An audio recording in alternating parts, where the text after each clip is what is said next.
हूं दीपशिखा सिंह राजपूत। एपीएन के लोकप्रिय कानूनी प्रोग्राम लीगल हेल्पलाइन में आपका स्वागत है और इस खास कार्यक्रम में हमारे कानूनी विशेषज्ञ रोजमर्रा की जिंदगी की समस्याओं से जुड़े हुए कानूनी मसलों पर आपकी शंकाओं का समाधान करते हैं। तो आप भी इस कार्यक्रम से जुड़ सकते हैं और फोन करके कानूनी राय ले सकते हैं। आज हम वसीयत या फिर कह लीजिए विल के बारे में जानकारी देंगे। वसीयत या विल एक कानूनी दस्तावेज है जो ये बताता है कि कोई अपने न रहने पर अपनी संपत्ति कैसे बांटना चाहता है। अगर आप अपनी संपत्ति किसी ऐसे व्यक्ति को छोड़ना चाहते हैं जो आपका स्वाभाविक उत्तराधिकारी नहीं है, तो आपको एक वसीयत बनानी होगी। अगर वसीयत के किए बिना ही किसी की मौत हो जाती है तो स्वाभाविक रूप से उसकी संपत्ति को उत्तराधिकार कानूनों के अनुसार विभाजित और वितरित किया जाएगा। हालांकि कुछ खास परिस्थितियों के लिए ये सबसे अच्छा विकल्प नहीं हो सकता है, जिससे संपत्ति गलत हाथों में पड़ सकती है, या तो कुछ खास लोग जिन्हें आप लाभ पहुंचाना चाहते हैं उन्हें बाहर रख दिया जाता है। संपत्ति किसे देना है, इसका पूरा नियंत्रण बनाए रखने के लिए वसीयत करना सही होता है। अगर कोई वसीयत को छोड़े बिना दुनिया से गुजर जाता है तो जीवित रिश्तेदारों के सामने एक भयानक समस्या आ जाती है। ये अनावश्यक चिंता और तनाव की वजह बन जाता है। पारिवारिक कलह होती है, मुकदमेबाजी हो सकती है। एक स्पष्ट और अच्छी तरह से लिखित वसीयत वारिसों के बीच किसी भी टकराव से बचाने में मदद करती है।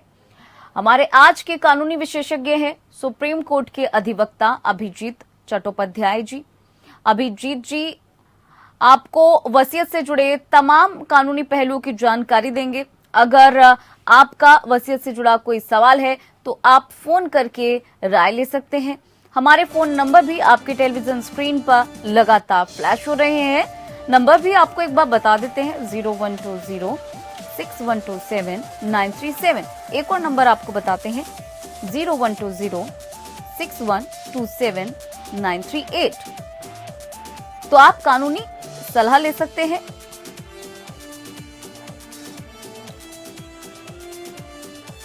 फिलहाल हमारे साथ अभिजीत चट्टोपाध्याय जी जुड़े हुए हैं। सर, बहुत बहुत शुक्रिया हमारे इस खास कार्यक्रम में जुड़ने के लिए। सबसे पहले, क्योंकि दर्शक हमारा ये शो देख रहे हैं और काफी पसंद भी करते हैं, तो सबसे पहले हम अपने दर्शकों की तरफ से एक सवाल आपसे पूछना चाहेंगे कि आखिर ये वसीयत जिसे हम विल कहते हैं, ये क्या होती है? देखिए, विल की मतलब ये है जो फ्यूचर टेंस में कुछ होने वाला है। ए विल हमारा इंग्लिश में जो है शैल एंड विल, इसका मतलब ये हो गया जो इन फ्यूचर होने वाला है वो है। अगर आप डॉक्यूमेंट्स के बारे में बताएंगे तो विल हम बोलते हैं वसीयतनामा को, जहाँ पे कोई एग्जीक्यूटर जिन्होंने ये विल बना रहा है उसका अपना खुद की कुछ सोच है जो इन फ्यूचर होने वाला है, तो उसी के तहत वो कुछ लिख के रखता है कि क्योंकि लिखित में होना चाहिए, नहीं तो बाद में कोई आदमी भूल जाता है और मरने के पहले कभी कभी आदमी इंसान जो है उसका तबीयत खराब हो जाता है, याद नहीं रहता है, तो इसीलिए ये सारे चीज को रखते हुए इन्होंने लिखित में रखता है जो विल कहा जाता है। बिल्कुल सर, एक सवाल और है कि क्या ये जो विल हम करते हैं या वसीयत हमारे बड़े बुजुर्ग करके जाते हैं, ये कराना जरूरी है? देखिए, विल कराना जरूरी है ये एक ऐसा कुछ नहीं। मैं तो ज्यादातर मैं आदमी को सजेस्ट करता हूँ कि विल ना करके आप फैमिली सेटलमेंट कर दो। फैमिली सेटलमेंट में क्या होता है कि आज की डेट में ये अफेक्टेड हो जाता है, और विल करने के मतलब हो गया कि आपको फिर कोर्ट में दोबारा जाना पड़ता है, उसमें जाके आपको प्रोबेट लेना पड़ता है, तो वो सारे कानूनी एक मसला तो ये हो जाता है कि कोई आदमी आ गया विल को चैलेंज कर सकता है, कोई आदमी ऐसा हो सकता है कि विल को नहीं मानने के लिए तैयार है, तो ऐसा कभी सारे प्रॉब्लम हो जाता है। तो सर, इससे बेहतर तो विल करना तो ठीक है, अगर विल करना चाहते हैं तो विल कर सकते हैं, बाकी फैमिली सेटलमेंट भी अच्छा है। जैसे कि आज हमारा टॉपिक्स है विल, हमारा आज टॉपिक्स है वसीयतनामा। हम लोग वसीयतनामा से भी हम बात करेंगे, बल्कि अगर हम बोलेंगे तो वसीयतनामा क्या होता है, वो कोई एक बंदा, कोई एक इंसान जो चाहते हैं कि कल हमारा कुछ हो जाए, मान लीजिए हमारा कोई फैमिली में कोई है ही नहीं, या तो फैमिली में बहुत सारे लीगल एयर्स है, तो इन सभी हमारा प्रॉपर्टी कैसे हम डिस्ट्रीब्यूट करेंगे, तो ये सारे चीज इसको सोचना पड़ता है पहले से ही। इसीलिए कि बहुत सारे जगह है जो हमारा हिंदू सक्सेशन एक्ट के तहत दो तरीका हमारा स्कूल है, एक है हमारा दाय भागा, एक है मिताक्षरा। तो ये सारे चीज रखते हुए हमारे विल करना जरूरी है। बिल्कुल सर, अभी आपने जिक्र किया कि विल से ज्यादा बेटर रहता है फैमिली सेटलमेंट, तो ये कितना डिफरेंट होता है इससे, और ये इसको किस तरह से देखा जाए, किस तरीके का होता है ये फैमिली सेटलमेंट? तो ये है क्या, फैमिली सेटलमेंट जो है वो विल जैसा ही होता है, लेकिन विल में इफेक्टेड होता है जो एग्जीक्यूटर जो विल लिख रहा है उसको मरने के बाद, और फैमिली सेटलमेंट जो होता है वो आज के डेट में इफेक्टिव होता है। ठीक है। मतलब अगर हम चाहे कि आज की डेट में मेरा बैंक में इतना पैसा है, मेरा 2 मकान है और मेरा 2 शॉप है, मैं ये सब चीज हम इसको डिवाइड करके इनके नाम पे हम करना चाहता है, जो आज के डेट में इफेक्टिव हो जाएगा। और अगर विल में आप बोले तो अगर हम विल करेंगे तो कल जब हम नहीं रहेंगे तब ये विल इफेक्टिव होगा, तब ये विल प्रोबेट होगा। बिल्कुल बिल्कुल, इस केस में ये दोनों में ये फर्क है। बिल्कुल सर, अगर हम वसीयत की बात कर रहे हैं, अगर वसीयत नहीं बनाते हैं तो क्या होता है, उसका क्या असर पड़ता है, क्या कुछ देखने को मिल सकता है, वो भी जानना चाहेंगे आपसे। देखिए, मान लीजिए अगर मैंने वसीयतनामा नहीं भी किया, अगर हम हिंदू है तो हमारा हिंदू सक्सेशन एक्ट है, उसी के तहत हमें हमारा जो लीगल एयर्स होता है उसी को प्रॉपर्टी हमारा हिस्सा मिल जाता है। अगर हम मुस्लिम है तो वहाँ पे मुस्लिम पर्सनल लॉ है, उसी के तहत वो लोग की लीगल एयर्स जो है उनको हिस्सा मिलेगा। ये नहीं कि वसीयतनामा हम सिर्फ हिंदुओं का होता है, वसीयतनामा मुसलमान को भी होता है। वसीयत वर्ड जो है ये एक उर्दू वर्ड है। एक्चुअली ये सारे कानूनी जो वर्ड हम लोग यूज करते हैं ये ज्यादातर उर्दू वर्ड था। तो ये वसीयतनामा उनको भी कर सकते हैं, हमें भी कर सकते हैं। और अगर मान लीजिए मैं वसीयतनामा नहीं भी किया और मैंने मर गया, तो उसमें से क्या होगा कि हमारा जो पर्सनल लॉ है या तो हिंदू सक्सेशन एक्ट जो है उसी के तहत संपत्ति जो है वो अपना जो लीगल एयर्स आता है उनके पास चला जाएगा। बिल्कुल बिल्कुल सही कहा सर। और इसके साथ ही, क्योंकि जैसा कि अभी आपने बताया कि अगर वसीयत हम नहीं कराते हैं, नहीं बनाते हैं तो क्या होता है, अब हम ये भी जानना चाहेंगे आपसे कि वसीयत कौन कराता है? वसीयत कराने के लिए तो आप कोई वकील के आप सजेशन ले सकते हैं, कोई वकील को।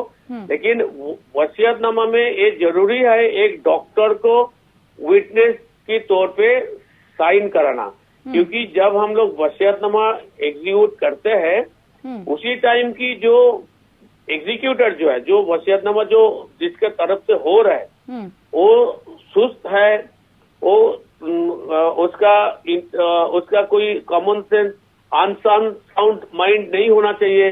ये सारी चीज देखना है, तो डॉक्टर उसको सर्टिफाई करेगा कि हाँ ये सुस्त है, अनसबल है और ये वकील साइन करने में इसका कोई परेशानी नहीं है, मतलब ये अनसाउंड माइंड नहीं है और ये फुल्ली कॉन्शियस है, ये तबीयत ठीक है, तभी ये वह वसीयतनामा साइन कर सकता है। इसीलिए एक डॉक्टर की सिग्नेचर एज ए विटनेस जरूरी है। ये बहुत ही इम्पोर्टेंट बात बताइए सर आपने। अब हम आपसे सर ये भी जानना चाहते हैं, क्योंकि दर्शक इस प्रोग्राम को देख रहे हैं और यकीनन जो हमारे मन में सवाल उठ रहे हैं वो दर्शकों के मन में भी सवाल आ रहे हैं। वसीयत के बारे में हमने जाना कि कौन करा सकता है, कैसे हो सकती है, वसीयत करने का जो तरीका है एक्चुअली वो क्या है, और जो इसकी वैलिडिटी है, वैधता है, वो कैसे सुनिश्चित होती है सर? ठीक, जैसा कि आपने बोला कि ये वसीयतनामा कैसे बनता है। एक्चुअली वसीयतनामा के लिए ऐसा कोई खास कुछ नहीं है। आप एक ब्लैंक पेपर में, जरूरी नहीं कि हमें कोई स्टैम्प पेपर में ही करना है, नहीं, हम एक सादा ब्लैंक पेपर में हमारा मन की जो इच्छा, विल के मतलब हो गया मेरा इच्छा, तो मेरा इच्छा की जो है उसी के तहत मैं एक विल बनाना चाहते हैं, तो वो सादा पेपर में भी हम लिख सकते हैं और चाहे हम इसको रजिस्ट्री भी कर सकते हैं। वो सादा पेपर में जो मैंने लिखा है वो मैंने रजिस्ट्री भी कर सकते हैं। रजिस्ट्री करने का सुविधा ये है कि कल अगर मेरा 3 बच्चों में लड़ाई हो गया कि ये विल जो इन्होंने जो बनाया था मेरा पापा ने, ये आपने इनको इन्फ्लुएंस करके साइन करवाया, एक बेटा ने ये बोल सकता है तो दूसरी बेटा बोलेगा कि नहीं नहीं ये तो अनरजिस्टर्ड नहीं है, ये रजिस्टर्ड है। जब रजिस्टर्ड विल होता है, रजिस्टर्ड वसीयतनामा होता है, तो वो वसीयतनामा रजिस्टर के पास जाके उसको विटनेस के सामने साइन कराना पड़ता है। तो जब ये आदमी की डेथ हो जाता है तब एसी को कोई नाकामी नहीं प्रमाण कर सकता है, ये बोलेगा कि हाँ ये ओरिजिनल है, रजिस्टर्ड है। अगर मान लीजिए हम रजिस्टर्ड भी नहीं भी किया तभी माना जाएगा। अगर मान लीजिए मैं इकलौती बेटा है और मेरा पापा ने मेरा नाम पे विल करके गया कि मेरा जो प्रॉपर्टी है वो मेरा बेटा को ही मिलेगा इतना इतना हिस्सा में, और बाकी हिस्सा किसी अनाथ आश्रम में हम दे देंगे, तो चाहे वो रजिस्ट्री भी ना हो तो भी हम उसको प्रोबेट के लिए हम डाल सकते हैं। ठीक है, एक दर्शक सर हमारे साथ जुड़ गए हैं, केदार सिंह शिमला से जुड़े हैं। जी केदार जी, आप अपना सवाल पूछ सकते हैं, क्योंकि राय देने के लिए हमारे साथ यहाँ पर मौजूद हैं अभिजीत चट्टोपाध्याय जी। केदार सिंह जी पूछिए सवाल। जी अपना सवाल पूछिए सर। ठीक है, पहले तो मेरा प्रणाम है आपको। हाँ नमस्कार। मैंने वसीयत बनाई है अपनी घरवाली के नाम से। जी, वसीयत अपनी घरवाली के नाम से बनाई नहीं। मेरे हैं 2 बेटे, तो मरने के बाद वो वसीयत क्या करना चाहिए उस वसीयत को? मरने के बाद वो वसीयतनामा को प्रोबेट लेना पड़ेगा आपका जिला कोर्ट में। डिस्ट्रिक्ट जज जो है वहाँ पे आपको प्रोबेट की दरखास्त करना पड़ेगा वो विल को कार्यकर करने के लिए।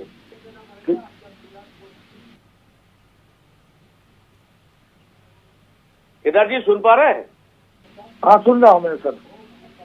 हाँ, तो वो आपको ना डिस्ट्रिक्ट जिला कोर्ट जो है आपको शिमला में, वहाँ पे आपको उसको प्रोबेट के लिए अप्लाई करना पड़ेगा ओ विल को। हाँ जी हाँ जी हाँ जी हाँ जी। अब सर हमारा एक सवाल है कि किन हालातों में, किन सिचुएशंस में वसीयत की वैधता को चैलेंज कराया जा सकता है? ऐसा तो वसीयत की कोई वैधता की टाइम बाउंड कुछ नहीं है। जब भी मेरा कोई बुजुर्ग आदमी की वसीयत लिखित में हुआ और मान लीजिए उनका देहांत हो गया, उनका डेथ हो गया जी, तो उसके बाद हमें उसको प्रोबेट के लिए दरखास्त करना पड़ेगा डिस्ट्रिक्ट कोर्ट में। अगर उसी वसीयतनामा में हमें लिखना पड़ेगा कि कोई एग्जीक्यूटर होगा जी, कि जो मेरा इच्छा जो है जब मैं जिंदा नहीं रहूंगा तो उसी टाइम मेरा इच्छा किसने एग्जीक्यूट करेगा, उसके लिए एक आदमी को हमको चुनना पड़ेगा। तो इसका मतलब जिनको हम रखेंगे उसको एग्जीक्यूटर बोलते हैं। वो कोर्ट में जाके फाइल करेगा और वो बोलेगा कि भाई हमारा इसी वसीयतनामा में मुझे इन्होंने एग्जीक्यूटर अपॉइंटमेंट किया और मेरा जिम्मेदारी है इसी वसीयतनामा में जो लिखा है उसको इन टोटो वर्ड टू वर्ड शामिल करना, पालन करना जी। तो इसीलिए वो कोर्ट में अपील करेगा कि इसको ढंग से ढंग विल को एग्जीक्यूट किया जाए। ठीक है, ठीक है सर, एक दर्शक हमारे साथ जुड़ गए हैं, एसपी शर्मा। और सर क्या सवाल है आपका, पूछिए। मैं ये जानना चाहता हूँ, एक्चुअली मेरे 3 बेटे हैं जी। तो वो 3 बेटों के लिए जो है मैं क्या एक वसीयत करा सकता हूँ या तीनों के लिए अलग अलग वसीयत करानी पड़ेगी? एक सवाल मेरा ये है। नहीं, वसीयतनामा एक ही होगा। तीनों का एक ही वसीयत होगा? एक में ही आप तीनों के बारे में लिख सकते हैं।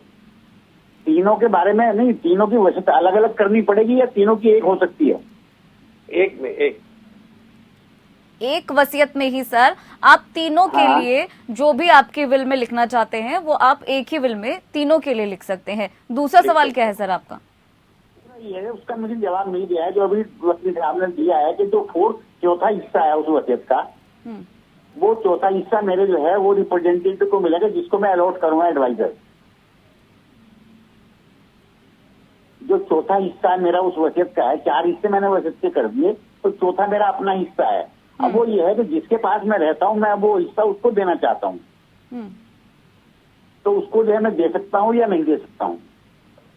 नहीं, आपका प्रॉपर्टी आप किसी को भी दे सकते हैं, चाहे वो वसीयतनामा और किसी के नाम पे तो नहीं है, तो आपको खुद की वसीयतनामा बनाना पड़ेगा और उसमें ये लिखना है कि मेरा हिस्सा जो है मैं इनको देना चाहता है। ठीक है एसपी सिंह जी, हम आशा करते हैं कि आपको आपके सवाल का जवाब मिल गया होगा। सर एक सवाल और है आपसे कि क्या सभी बेटे बेटी को अधिकार है कि वो अपने पिताजी की वसीयत को देखें?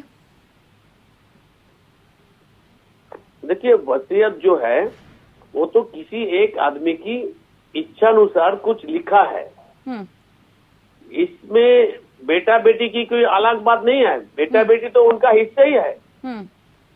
ठीक है। तो जो वसीयतनामा जो लिखना चाहते हैं वो अपना मनमर्जी में लिख सकते हैं। जैसा कभी ऐसा होता है कि मैंने बेटी को शादी दे दिया तो इसलिए बेटी को मैं कुछ नहीं देना चाहता है क्योंकि बेटी की शादी में मैंने इतना खर्च किया है, तो वो भी वो वसीयतनामा में लिखना पड़ेगा। अच्छा, अगर वो ये नहीं लिख रहा है तो अगर उन्होंने वसीयतनामा में बेटी के नाम पे जिक्र नहीं किया और उन्होंने ऐसा कुछ नहीं लिख के गया कि मैं क्यों इनको दे रहा है क्यों नहीं दे रहा है, हाँ जी, तो तभी इसमें हिस्सा जो है सारे लीगल एयर की समान ही होगा अगर इन्होंने स्पेसिफिकली कुछ नहीं लिखेगा तो।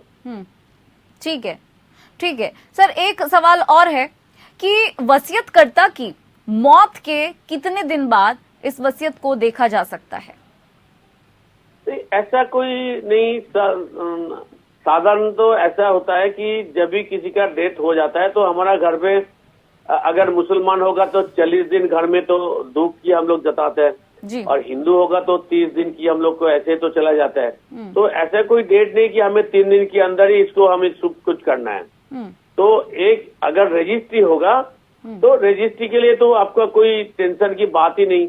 अगर अनरजिस्टर्ड होगा तो जल्द से जल्द आपको उसको करना चाहिए प्रोबेट, चाहे 6 महीने के अंदर हो चाहे 2 साल के अंदर हो, ऐसा कोई फिक्स्ड कुछ नहीं है।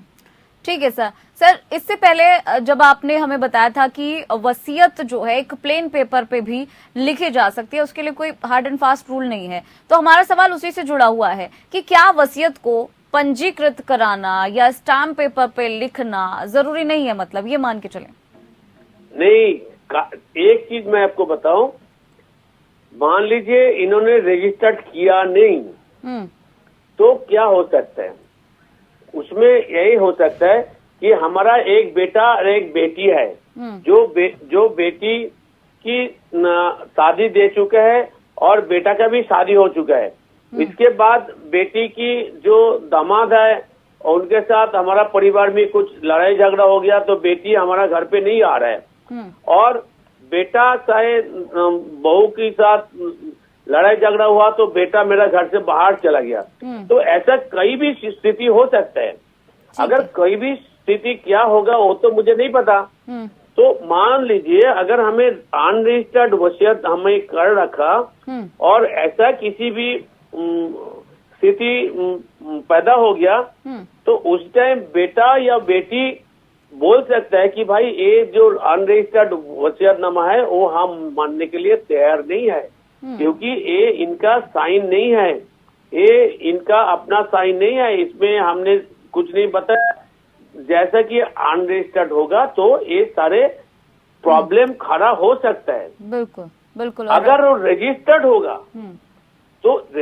होगा तो जरूर इनको मानना ही पड़ेगा, क्योंकि रजिस्ट्री जो होता है वो पंजीकरण जो होता है वो सरकारी दफ्तर में जाके करना पड़ता है, और ये सरकारी दफ्तर से भी आदमी घर आके कर सकता है, ऐसा नहीं, कमीशन में भी होता है। तो ये जो होता है सरकारी जो विभाग है, उनकी जो अधिकारी है, उनका सामने ये साइन होता है, रजिस्ट्री होता है, ठीक है, और उसमें सरकार की कोर्ट फी भी देना पड़ता है। ठीक है, यानी कि अगर रजिस्टर्ड करा लेते हैं तो ऑन रिकॉर्ड सारी चीजें हो जाती हैं, तो उसमें आगे की दिक्कत नहीं आती है। सर बहुत बहुत शुक्रिया हमारे साथ जुड़ने के लिए, हमारे दर्शकों के सवालों का जवाब देने के लिए। चलिए, हमारे इस आज के खास कार्यक्रम में इतना ही, हमें दीजिए इजाजत, नमस्कार।